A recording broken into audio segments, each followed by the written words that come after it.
Hey everybody, it's Mr. Hino with Mr. Hino's Math. Today's video is going to show you a marble run project that's an engineering and mathematical type project that you can do at home. I know a lot of you, the schools are closed and you're not able to do a lot of projects from home, but today's marble run project, you're able to do this with very few supplies at home. And for those of you that teach and are looking for some type of project for your students to do while they're at home, this is going to be a fantastic project. So if you want to see it, stay with me.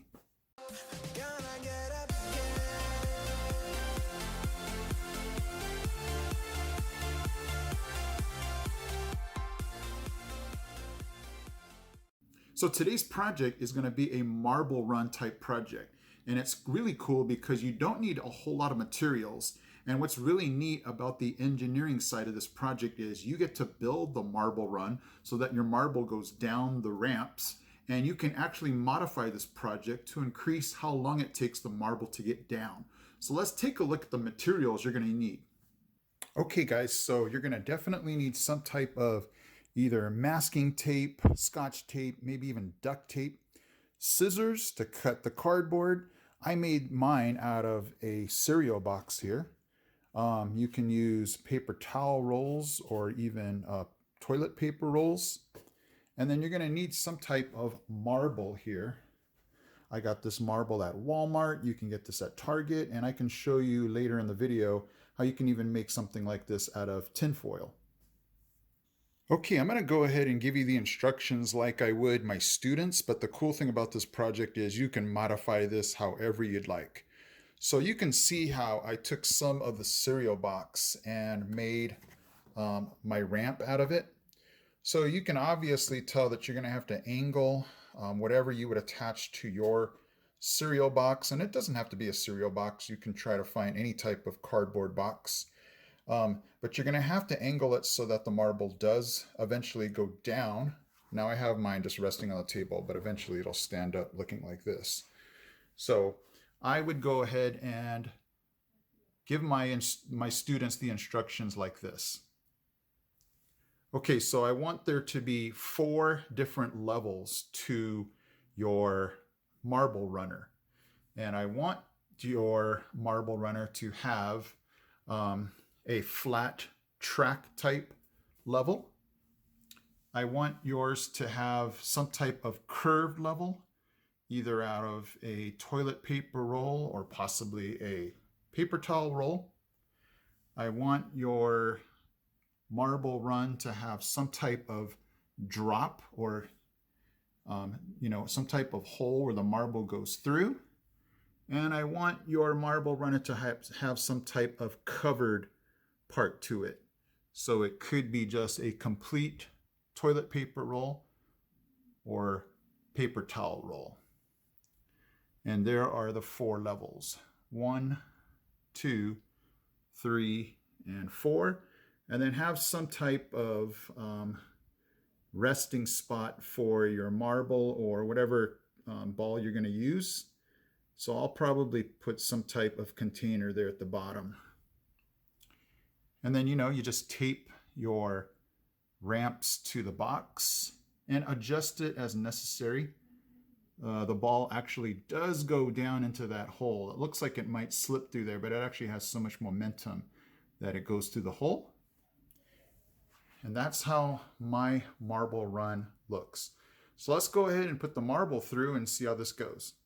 Okay, so we're just going to go ahead and test this, but eventually when you're ready, you're going to need your phone or some type of stopwatch so you can figure out how long does it take this ball to get down to the bottom. But let's just go ahead and first see how this goes. And it made it to the bottom. And for those of you that don't have a marble, let me go ahead and show you how to make a marble out of tinfoil. Okay, for those of you that don't have a marble, no, you're not going to need a piece this big. I just thought I would get a sheet big enough that if I messed up, I'd have extra.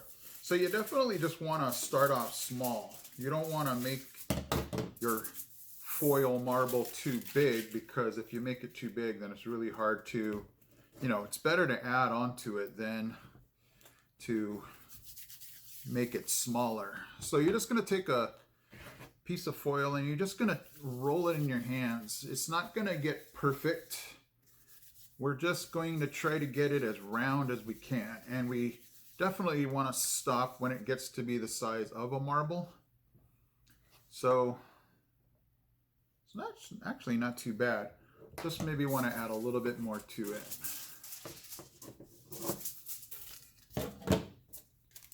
And we just want to keep working it until it can be somewhat round. If it's not perfect, don't worry about it. It's still going to roll.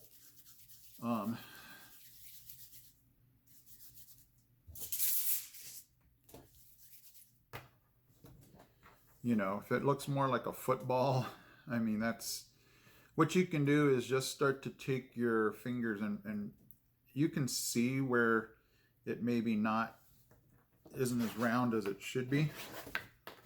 And we can always, it might be better if you do it in your hand. That way you don't end up smashing it, because we definitely don't want to smash it. We just want to round it out. And let's go ahead and compare it. Yeah, not too bad.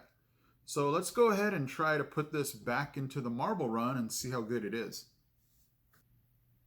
Okay, everybody, once you feel like your marble's good, or your tinfoil marble's good, you'll just send it through your marble run. And if it ends up, you know, hanging up and just not rolling, that's when you know you need to just smooth out any of the flat edges better. So let's go ahead and give it a test.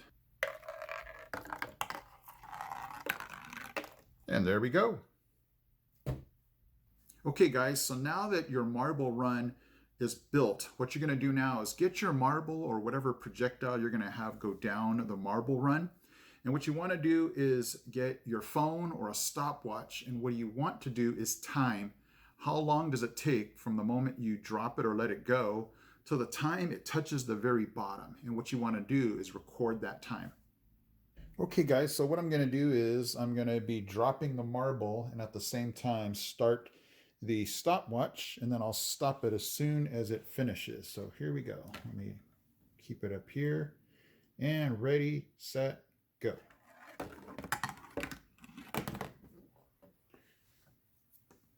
Okay, so I got 2.53.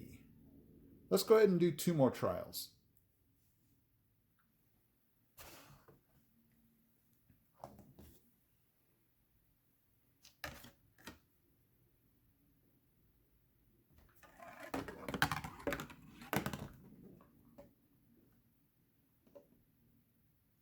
.65.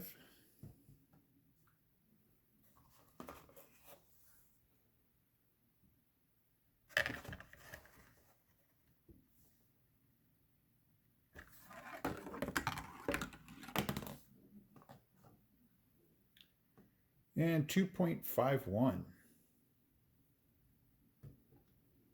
Okay, so now that you got your first time of how long it took the marble to get down, I have left you on that document 2 more spaces to try and drop your marble down again, just so that you can see if your time is consistent or does it fluctuate from, trial to trial. Not that you want to, average these out, which you could, but I just wanted you to get a second and third time just to see if your times are consistent or not. Now comes the fun mathematical engineering part of this project. What I'd like you now to do is, let's just say, like in my example, my marble run was around 2.3 to 2.5 seconds. So what those of you that are teachers and especially students, now we're going to try to take your marble run and modify it.